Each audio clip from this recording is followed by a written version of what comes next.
This is The Cluttered Path, stories about life and the human experience. My name is Todd, and I'm here with James. Good afternoon, Todd. How are you doing today? I am well, thanks. Awesome. Friends, you can find links to our website and socials in the description of this episode. We appreciate you and would love to hear from you. Additionally, you may also email feedback@clutteredpath.com with any feedback or questions.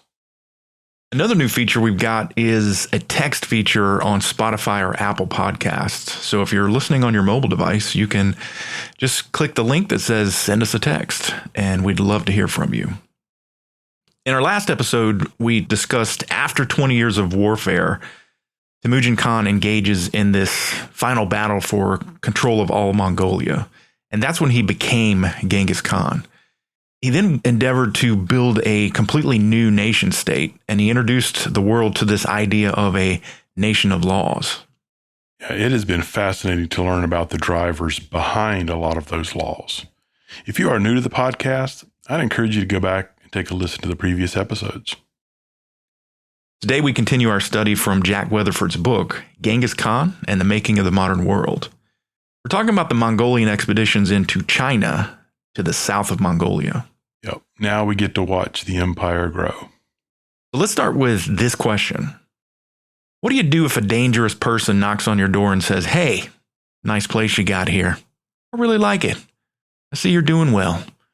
Here's the deal. I own you, so you'll be sending part of this to me from now on." This is exactly what happens to Genghis Khan in chapter 4 of the book when the Jurched of China make a play to dominate the Mongols. So to set the stage here, it's now the year 1210.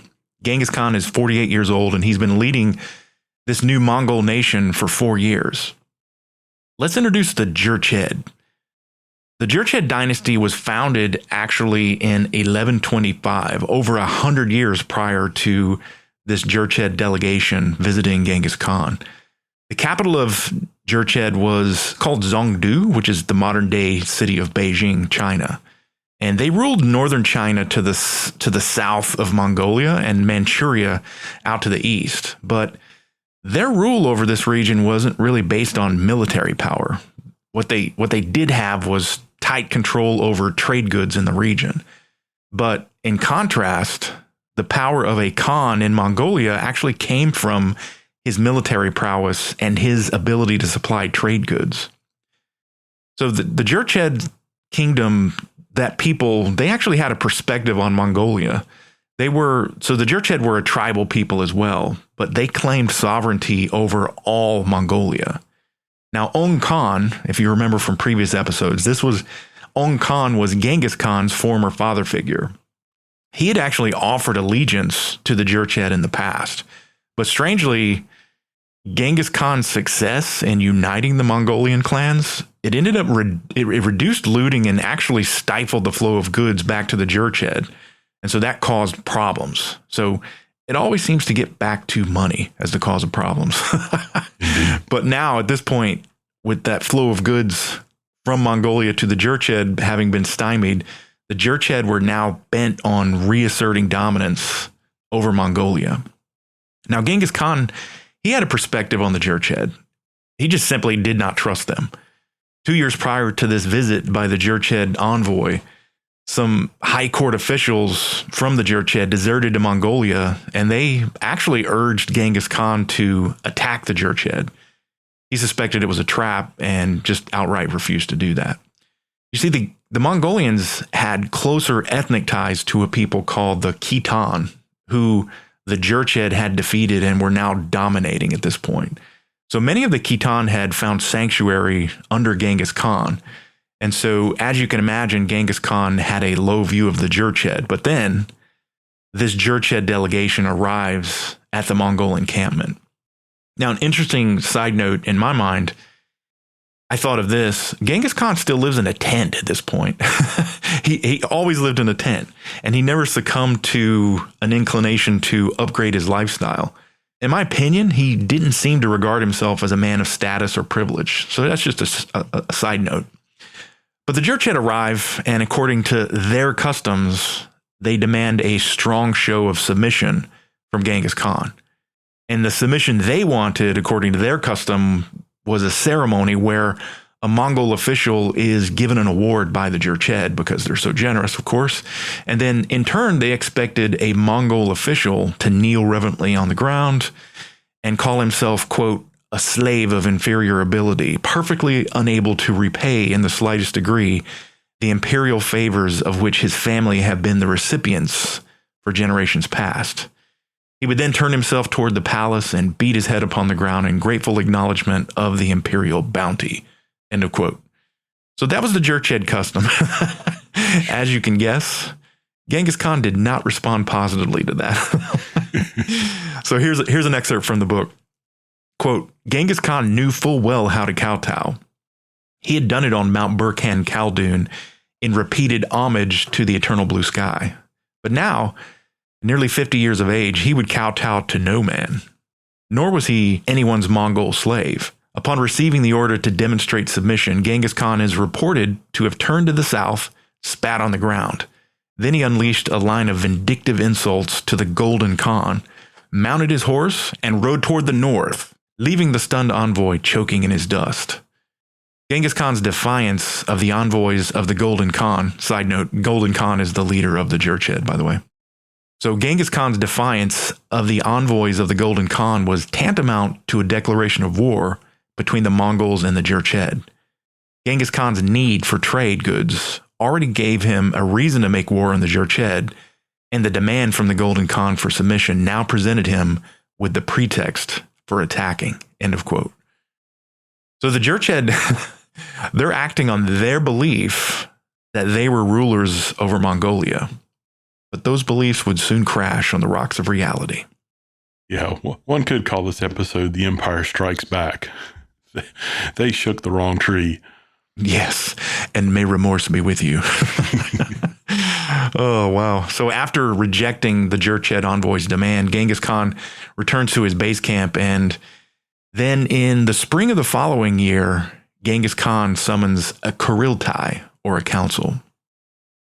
So at this point, the book treats us to an insight in how the Mongols developed battle plans. And this is just, in my view, this is a primer on great leadership. Now, just a reminder, a Kuriltai is how the Mongols called for a vote. And in this case, the voting process was simple. Everybody knew the issue to be decided. It was a yes or a no on going to war with the Jurched. Not showing up was a no vote.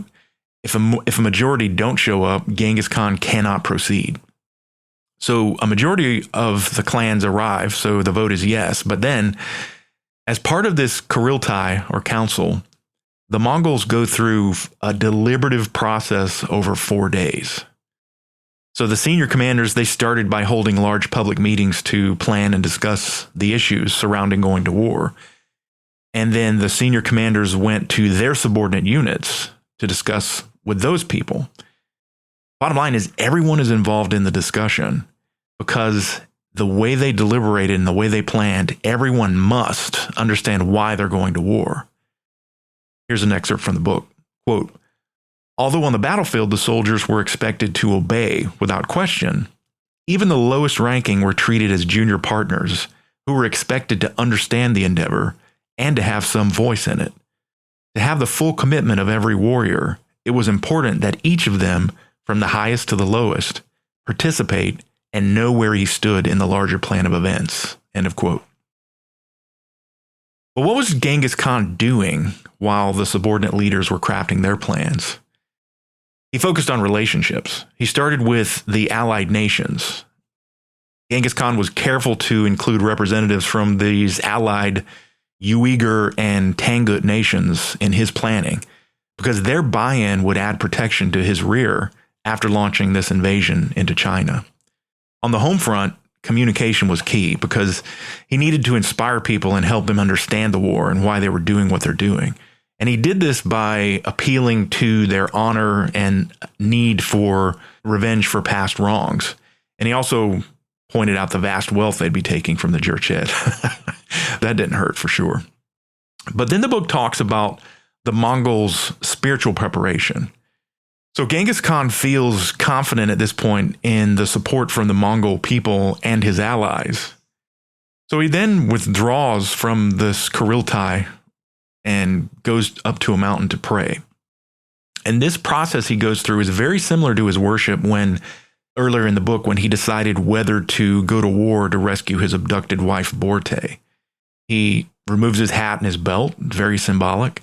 He bows down to the eternal blue sky, and then he states his case to the spirits, because you remember Genghis Khan is an animist. He prays to the sky and his sacred mountain. But he states his case to the spirits, and he lays out the case for generations of grievances against the Jurched, where they had tortured and killed a lot of his ancestors. And he points out in his prayers that he had not sought war against the Golden Khan, and he had not initiated this fight. So he's essentially saying, look, I didn't want this. They started it. Here's what they've done to us in the past. And so that's how he starts out his prayer. But then as Genghis Khan is praying, the Mongols separate themselves into groups, men, women, and children, to fast and pray as well. And here's an excerpt from the book. Quote, in his absence, the Mongol people divided into 3 separate groups, one each of men, women, and children, in order to fast and pray. For 3 nervous days and nights, the assembled Mongol nation awaited, bareheaded and hungry, the decision of the eternal blue sky and the orders of Genghis Khan. Night and day they mumbled their ancient Mongol prayer of hurry, hurry, hurry to the eternal blue sky. At dawn on the 4th day, Genghis Khan emerged with the verdict. The eternal blue sky has promised us victory and vengeance. End of quote. Genghis Khan's deliberative process for creating battle plans involves everyone, and people were expected to take initiative and use good judgment in crafting their own plans for their part in the mission. There was also a spiritual component here where Genghis Khan and the Mongol people spend 3 days in prayer to seek approval from the eternal blue sky. Now, it could be said that Genghis Khan was just using the cloak of spirituality to further his own military goals. But I personally don't think that's the case, because we know from past episodes that Genghis Khan's first concern was the preservation of Mongol life. Yeah. And again, we see just the amount of time and effort put into leadership. There is just a significant amount of time and effort, not just giving an order, but corralling the troops, gathering support, even spending the time away praying to his gods. Genghis Khan was not one to have a knee-jerk reaction and rush headlong into battle. Right. And contrast that with the U.S. military. Our troops don't get a vote. The civilian populace controls the military. And so the commander-in-chief gives the order and the military just does. They don't have a voice in it. And not that I think you should do that. I'm not trying to make the case for that. But as it relates to this story, this story tells me, and it shows me where I've personally seen Genghis Khan's influence on the U.S. military today. The Marines have a formal battle planning process, and they call it the 5-paragraph order. And it's summed up in the acronym. It's called SMEAC, S-M-E-A-C. And here's how it works.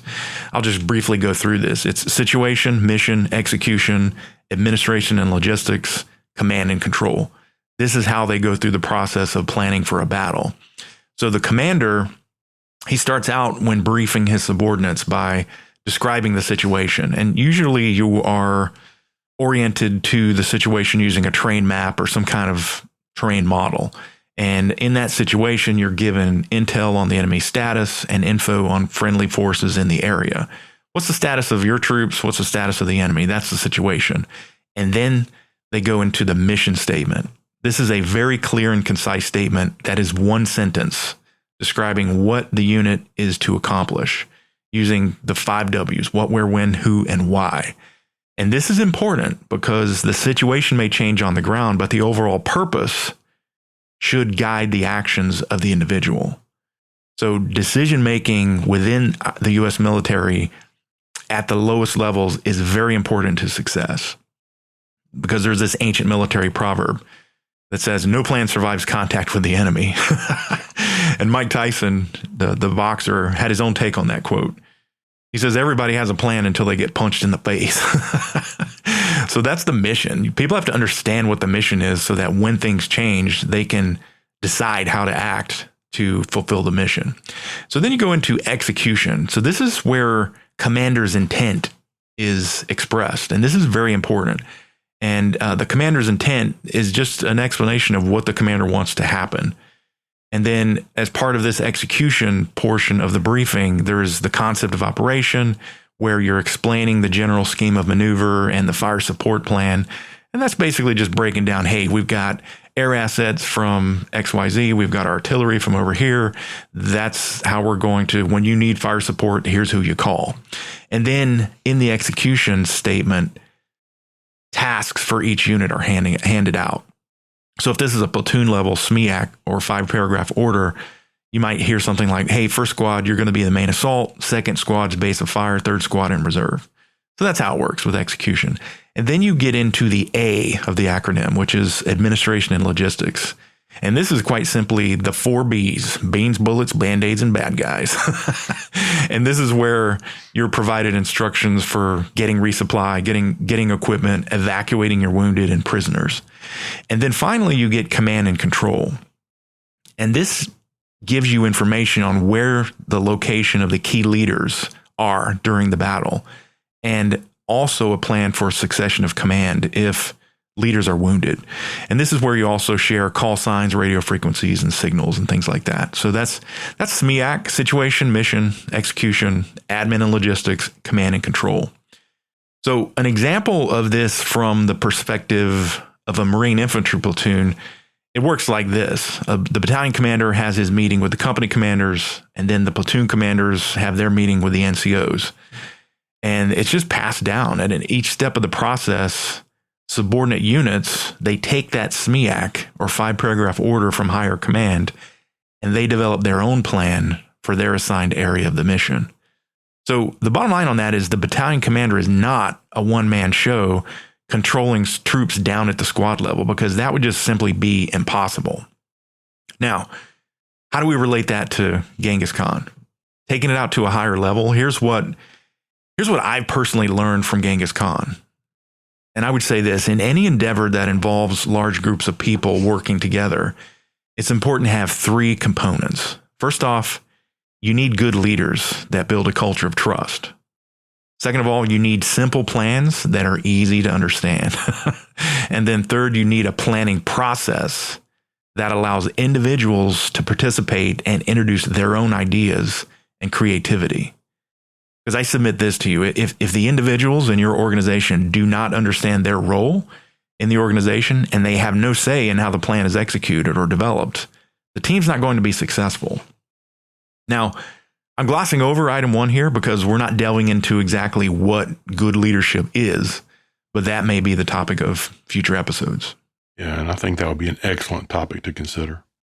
Yes. The plans are in place, and the people are fully committed to war with the Jurched. And now the Mongol army marches south.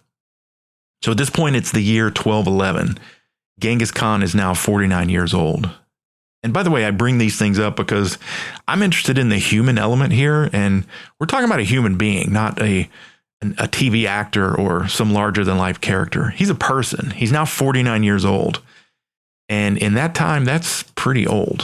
So let's start with an excerpt. As they're marching south, here's an excerpt from the book. Quote, as the Mongol army set out south toward the splendid cities of the south, their overly confident Jurched enemies awaited them and mocked the Mongol advance. A Chinese scholar recorded the Jurched Khan as saying in reference to Genghis Khan, "Our empire is like the sea. Yours is but a handful of sand. How can we fear you?" He would soon have his answer. End of quote. That's pretty bad. So let's start with a tale of the tape between the Jurched and Mongolian armies. So the Jurched, again, this is in China. Their capital is modern day Beijing. So the Jurched, this is the area south of Mongolia, now known as China. Their population is 50 million at this point. They're very wealthy, and they have a lot of trade goods. Their army, 150,000 troops, 65,000 of that is cavalry, and then 85,000 infantry. They also have the advantage of defensive positions within their walled cities. But one downside for them is their diet of the individual troop is actually this gruel or soup made from grains.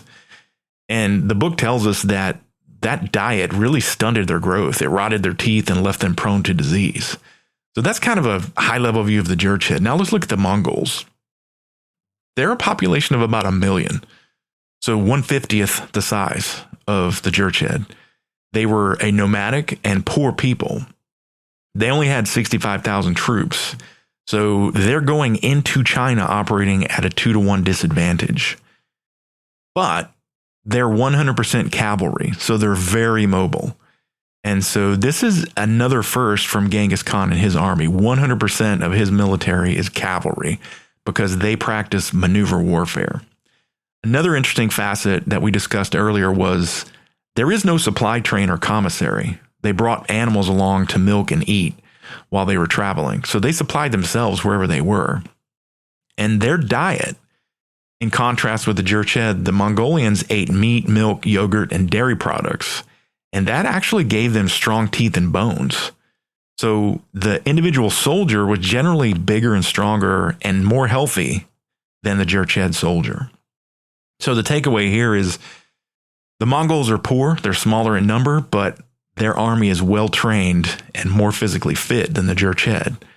And also Genghis Khan had developed new ways to fight against walled cities as he marched into the Jurched area. They developed new ways to fight against walled cities, moats, and fortresses. The Mongol army is an expeditionary force, which means they had to cover a great distance over the desert while hauling all their weapons and equipment with them. So looking at the sheer numbers here and the home field advantage of the Jurched, I would say that the bookies in Vegas would likely say the Mongols are the underdogs. Indeed. I mean, by all accounts, this would be considered a very losing proposition. You know, a much smaller army by half, traveling by horse with no supply chain. I mean, it looks ugly just from a 50,000-foot view. Very ugly. So that's the side-by-side comparison of the armies. And now let's look at, and these are things that interest me, and I'm pulling this out. Actually, a lot of this did not come from the book, but what was carried by the individual Mongol soldier? He had to carry precisely what he needed and nothing more because the army was traveling long distances and moving fast. So as far as clothing goes, they wore a fur hat with the ear flaps. That's kind of a symbolic of the Mongol warrior, this fur hat with ear flaps. But they also had a wool robe called a deel, D-E-E-L, that reached from the shoulders down to the ankles. But then he also had pants and riding boots that had thick soles. So that was his clothing. And then as far as gear went, he had a pack made out of an animal skin. And in that pack, he typically had things like flint for fire starting, leather canteens for water and milk. He had files to sharpen arrowheads because, again, they're an expeditionary force. They're crafting their own weapons and equipment in the field, so they don't have a resupply. So they've got that file to sharpen arrowheads. And they also have a lasso for capturing animals or prisoners. And then when you take that out above the individual, each squad of 10 men carried a small tent or a gur. So that's the gear they carried. And then for weapons, they had... Their primary weapon was the longbow because they were mounted archers. But then they also had axes, hatchets, lances, spears, and knives. And the book says, actually, it wasn't the book. It was looking up in an encyclopedia. Sometimes they had swords. So swords were not their primary weapon. So I would say takeaway from this one is the Mongols were the original minimalists, but that was out of necessity. And now we get into understanding their equipment, understanding what they're doing, how they supply themselves, and what they're wearing. Now we start talking about their formation and movement. So when they kicked off the movement down into China, they sent an advance party to recon the area. So they had extensive preparation to move their army across the Gobi Desert. So squads of soldiers from the Mongolian army would patrol the area in advance of the main army to find water sources and grassy areas. And the Chinese actually observed their movement. And I say Chinese and Jurched interchangeably. So the Jurched actually observed their movement, and one of them, it's recorded that he said they scoured the entire area before the main army arrived. They learned about people in the area along with what resources were available, and they even went so far as to plan paths of retreat. So that's the advanced party. And now the Mongols' main force. Here's an excerpt from the book. Quote, rather than a hierarchy of military units, Genghis Khan organized his men into a set of concentric circles. So we're talking about how they moved into the area. So each unit spread out over a large area because of the way they supplied themselves. They had to find pasture for their animals, and they had to find areas to hunt. So that forced them to spread far apart. So inside of Genghis Khan's immediate unit, his command was actually located in the very center of that unit. And they moved south with the rest of the armies on the right and left. They had an advance guard out front and then a rear guard behind. So that's how the main force moved. And then we get into a depiction of how they were positioned around one another. So the subordinate units of Genghis Khan's army, these were armies of 10,000 troops each. So each of those groups of 10,000 were positioned in a circle around Genghis Khan. And now we start to understand the advantage of their leadership and organization within that army. I would sum it up in the phrase decentralized command. And that's a well-known concept within the U.S. military. So these armies of 10,000, they were actually mirror images of Genghis Khan's unit as far as how they positioned themselves and moved. The commander of each of that group of 10,000 was positioned at the center inside a battalion of 1,000. And then the other 9 battalions were positioned around that commander in a circle. And the units moved on their own without having to be tightly controlled. So that's the genius of all of this. And that leads to the next topic here. Because they're so spread out, trust was paramount. But there's also the problem of communication. They're just distributed out over large areas, so communication is very difficult. And there was a complicating factor here of the fact that the troops were illiterate. I mean, even their officers, they were illiterate. So orders, they ended up being spread by word of mouth at every level, but that introduces more problems. I mean, if you remember the game of telephone, that speaks to the problem right there. So to avoid that problem, messages had to be repeated precisely each time they were passed on and then remembered exactly as they were spoken. So to help with this memorization, the officers composed orders in rhyme using a set of well-known melodies and poetic styles. So this is where I just love this. So here's an excerpt from the book. Quote, a soldier hearing the message was like hearing a new verse to a song he knew well. The soldiers, like bands of riders on the steppes still do today, frequently sang as they rode in their small groups. In addition to singing about what soldiers always sing about, home, women, and fighting, the Mongol soldiers sang their laws and rules of conduct, which had also been set to music so that every man might know them. By memorizing the laws and constantly practicing the format of their message songs, every man was ready at any moment's notice to learn a new message in the form of a new verse to these well-rehearsed songs and take it where ordered. End of quote. So today's U.S. military has a mantra that encapsulates how they carry out their mission, and that is shoot, move, and communicate. Very simple. That's how you carry out the combat mission. But we have the advantage of technology that covers weapon systems, supply chain, transportation, and communications. And if we do execute an overseas expedition, we've got a long logistics train. I mean, it extends all the way back to the U.S. But when you look at Genghis Khan's army, it's a colossal living organism of 100,000 troops spread across a huge area with none of these modern capabilities. So what do? They end up solving the problem of shoot, move, and communicate by singing songs to each other and building an army that could supply itself on military expeditions far outside their home territory. That is an amazing feat. Indeed, Genghis Khan created a self-sufficient army, food, water, transportation, communication, and, as we'll see later, even building their own weapons. Fascinating stuff. So we've discussed how the Mongol army moved while sustaining itself and maintaining their communications. Now we get an introduction to the new tactics they used to fight the Jurched. So now we move to the Jurched campaign. Here's an excerpt from the book.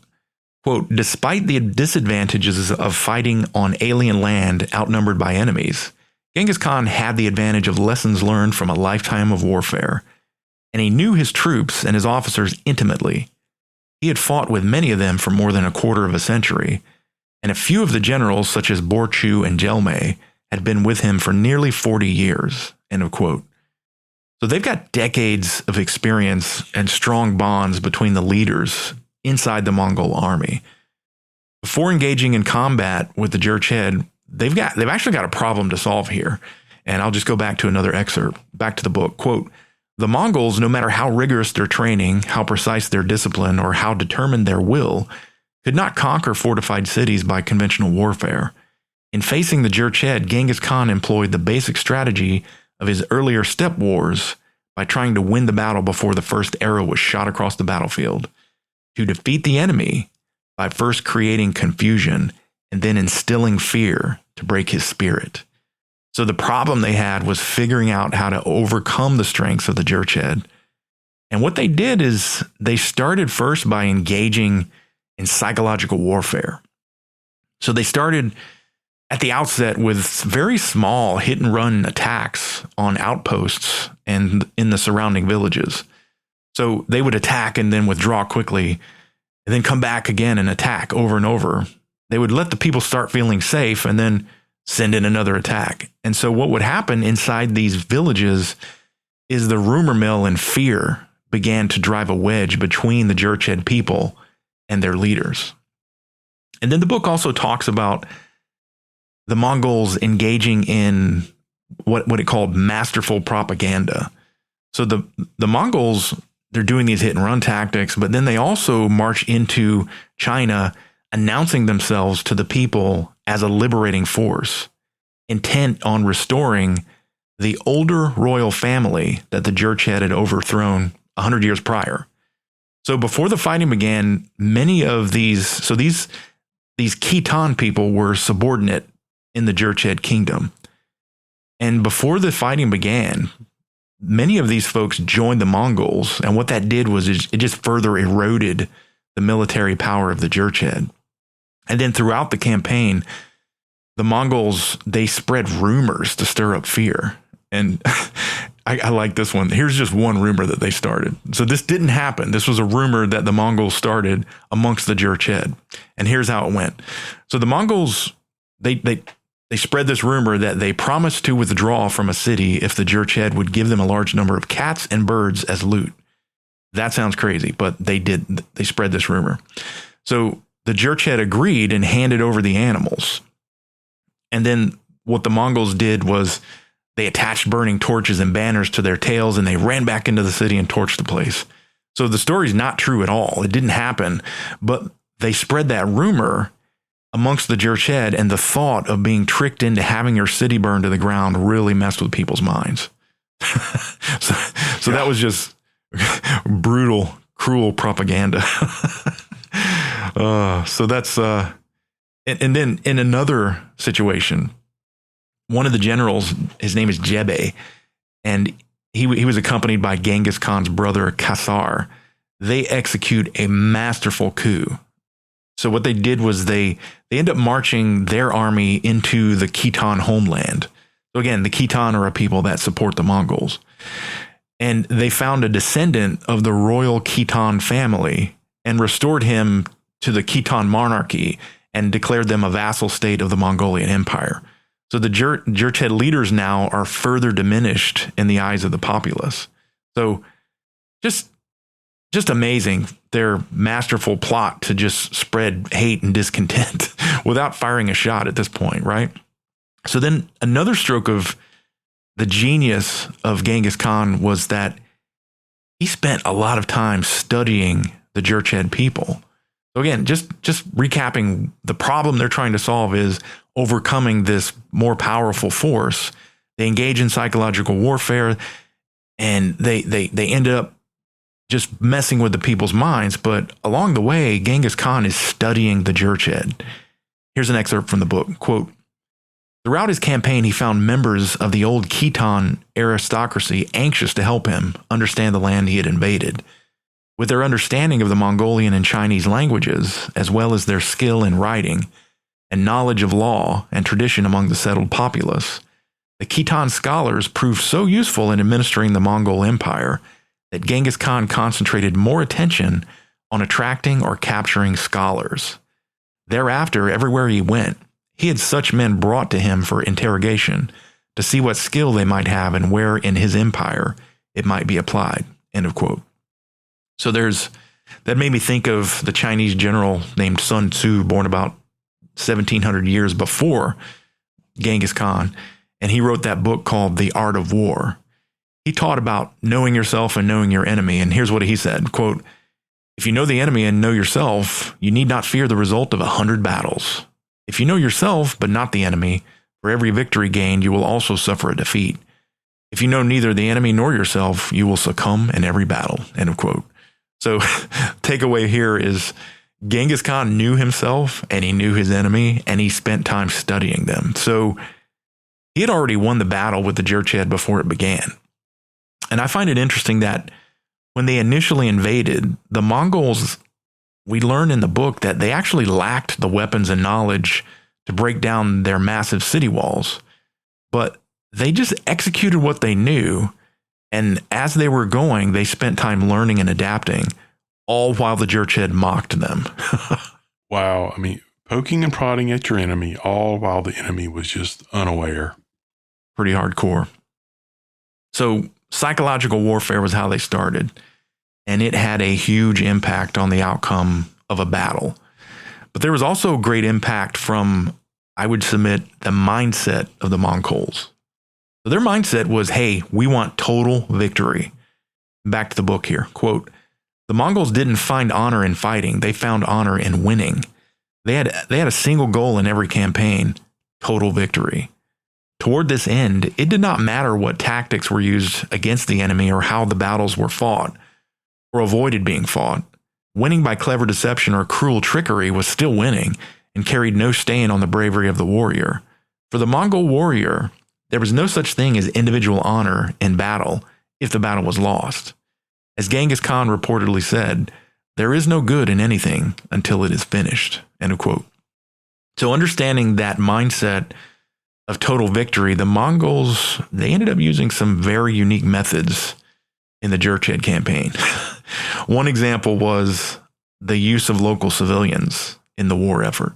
And I'm going back to the book here because this is stuff that I can't describe here, but here's another quote from the book.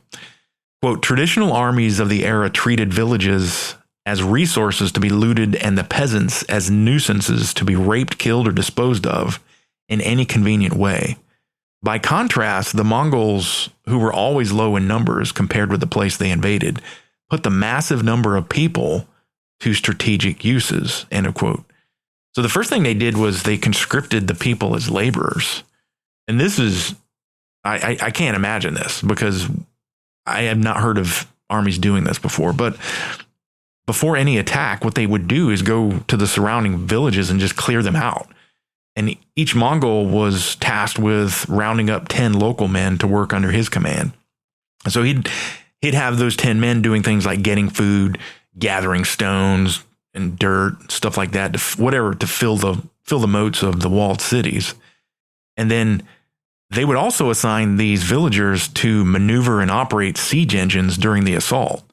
I mean, how cruel is that? You're attacking their country and they're being forced to operate the implements that are used to destroy things.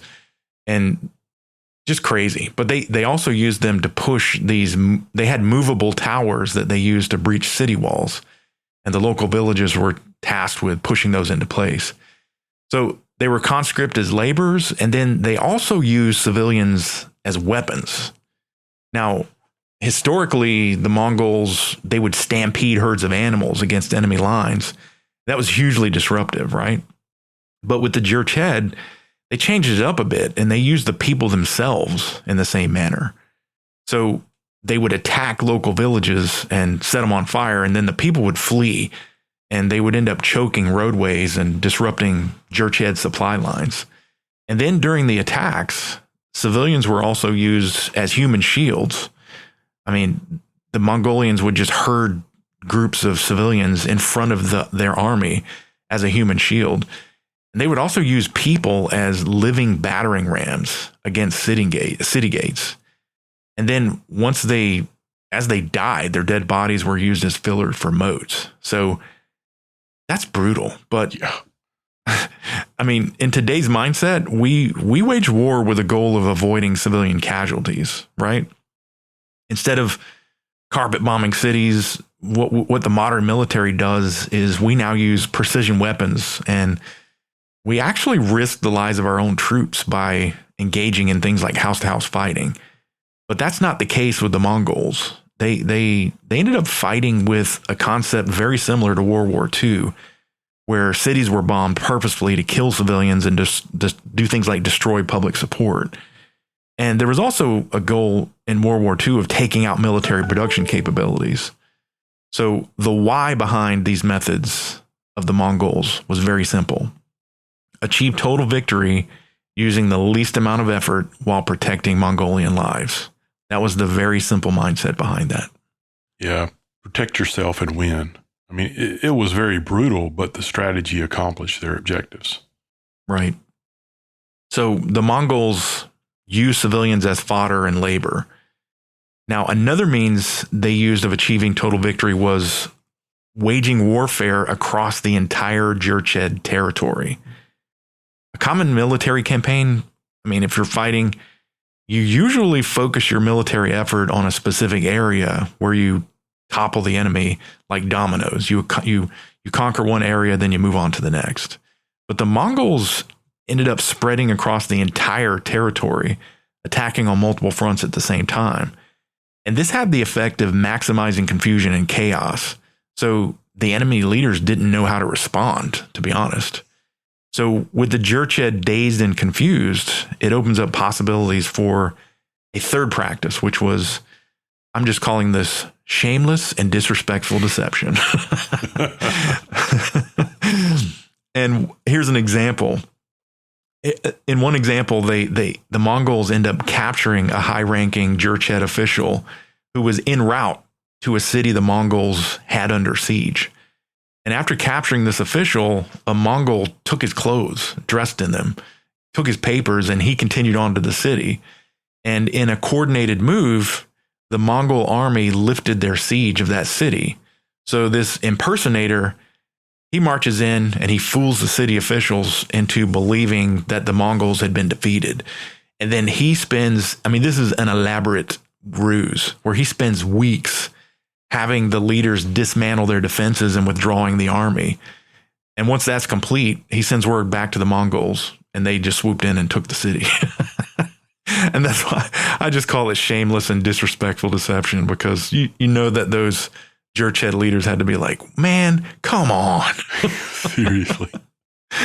Oh, so the Mongols, I mean, they're quite brazen in their methods of stoking fear and discontent among the Jurched. It's just funny to think of, weeks. I mean, that is commitment and patience. Right?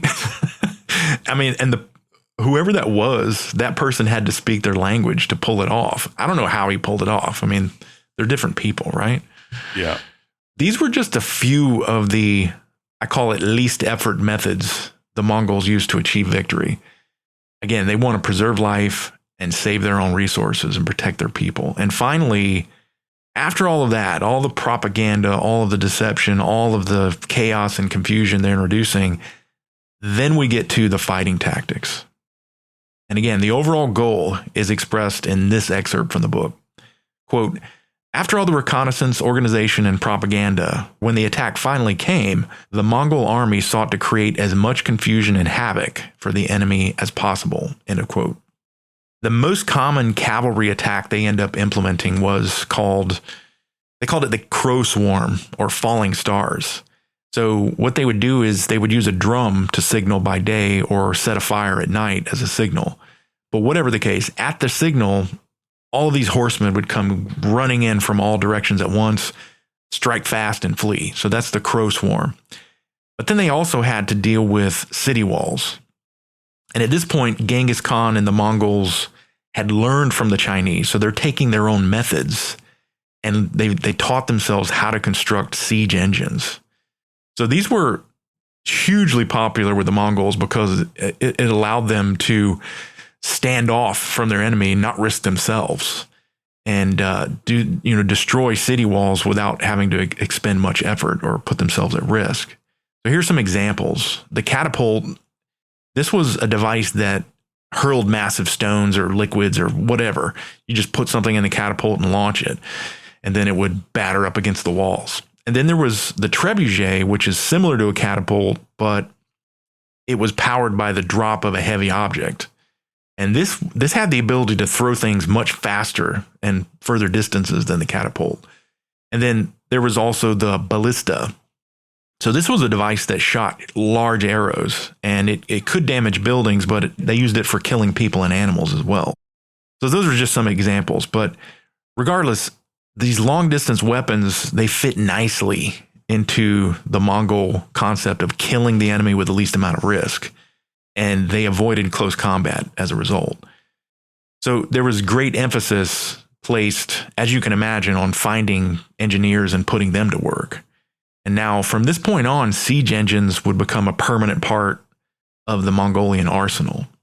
Here's another interesting weapon they used. It was called the fire lance. This was a bamboo tube that was stuffed with gunpowder, and it spewed sparks and flames. So they used this, they would light one end of it, and they would set villages on fire. And it was also used to disorient the enemy because it put off a lot of smoke, so you could conceal your movement with that.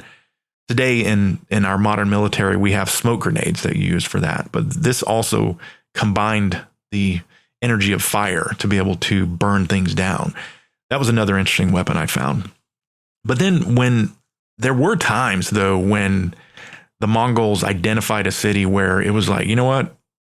These walls are just impregnable. So what they did was they used other tactics to defeat those cities. One thing they would do is feign retreat. They would flee from the city in a hurry and leave a bunch of equipment behind to make it look like they had been scared away. And so then the Jurched would see that, and they would send soldiers out to loot the supplies. And the Mongols would sit and wait. They would have their lookouts watching. And once the soldiers came out from the cities, they're all dispersed and the gates are open. Then the Mongols would spring an attack. Pretty brutal. And then they would also fight in retreat. The Mongols could kill moving toward the enemy or away from the enemy. So they used that to their advantage. So what they would do is draw the Jurched out to chase them. And then once they started chasing them, the Jurched would just simply, from horseback, just turn around and pick them off one by one while they were moving away.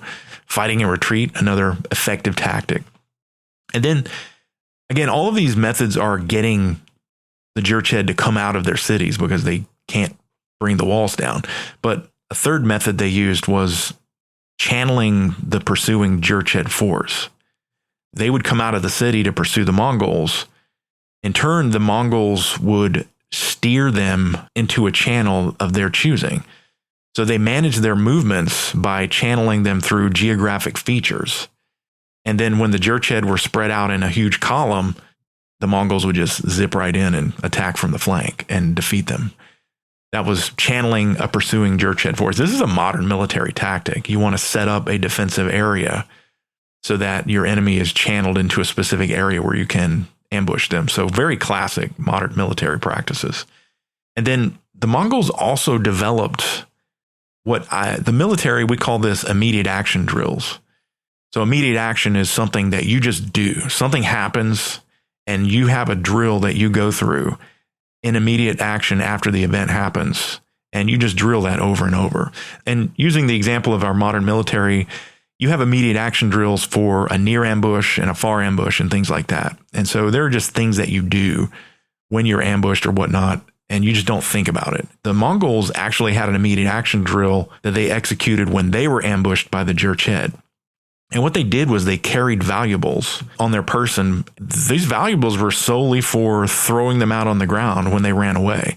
And the Jurched soldiers would end up breaking away. They would see the expensive stuff sitting on the ground, and they would just break off from their formation and go collect the loot. So pretty ingenious. They were preying on people's greed in that aspect. So anyway, so those are some of their tactics and fighting tactics. But after 3 years, the war with the Jurched would come to an end. It started in 1211, and then in the year 1214, Genghis Khan attacked the court of the Golden Khan in Zhongdu, or Beijing. So at this point, 3 years of warfare, the Golden Khan, he knew that they were pretty much done. So he ended up agreeing to a settlement to end the war. They ended up providing massive goods to the Mongols, and the Golden Khan would declare himself a vassal of Mongolia, specifically to Genghis Khan.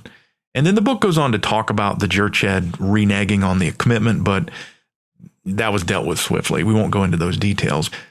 Genghis Khan and the Mongols at this point returned to their own homeland, and they ended up letting the Khitan and Jurched rule themselves. That was their common practice. I want to just look at the historical impact of the Jurched campaign, and it's summarized by this quote from the book. Quote, with Genghis Khan's decision to cross the Gobi and invade the Jurched in 1211, he had begun not just another Chinese border war. He had lit a conflagration that would eventually consume the world. No one, not even Genghis Khan, could have seen what was coming. He showed no sign of any global ambitions, inasmuch as he fought only one war at a time. And for him, the time had come to fight the Jurched. But starting from the Jurched campaign, the well-trained and tightly organized Mongol army would charge out of its highland home and overrun everything from the Indus River to the Danube, from the Pacific Ocean to the Mediterranean Sea. In a flash, only 30 years, the Mongol warriors would defeat every army, capture every fort, and bring down the walls of every city they encountered. Christians, Muslims, Buddhists, and Hindus would soon kneel before the dusty boots of a literate young Mongol horseman. Wow. Pretty cool, James. Yep. Thus becoming the strongest army in the world at that time. Yes. What they learned from China about siege engines, I mean, this 3-year campaign, it just added to their capabilities. And that was the starting point for world conquest. Yep. Simply amazing. So we'll close out on that thought. In the next episode, we're going to hear about Genghis Khan directing his attention to, it's called the Khwarezmian Empire to the west. And I've noticed a side benefit of these discussions. Pronouncing all the names of these ancient people is like jujitsu for my mouth. The movement is unnatural, but it strangely works. I think you've done a great job. It's been fun.